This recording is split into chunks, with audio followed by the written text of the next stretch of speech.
অভাব মানুষকে শেখায় কিভাবে হাসি মুখে অপমান সহ্য করতে হয়, আর কিভাবে অভিমানকে গিলে ফেলে বেঁচে থাকতে হয়। আজকাল সম্পর্ক গড়ে ওঠে পকেটের ওজন দেখে, মন দেখে নয়। স্বার্থপরতার এই যুগে টাকা ছাড়া কারো আসল মুখ দেখা যায় না। অর্থ দিয়ে নিজের অবস্থান পরিবর্তন করা গেলেও নোংরা স্বভাবটা কখনো পরিবর্তন করা যায় না। পৃথিবীতে সবচেয়ে উপেক্ষিত মানুষ সেই যার কাছে টাকা নেই। তাদের দেখলে সবাই ভয় পায়, ভাবে যদি কিছু চেয়ে বসে।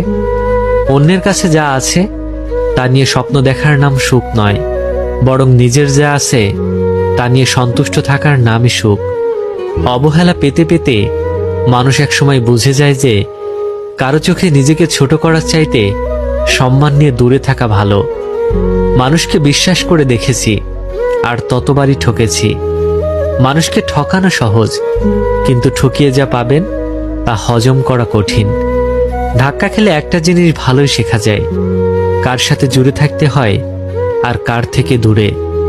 হৃদয়ের চেয়ে বড় কোনো কারাগার নেই, যেখানে আমরা প্রতিদিন আমাদের হাজারো ইচ্ছেগুলোকে বন্দি করে রাখি।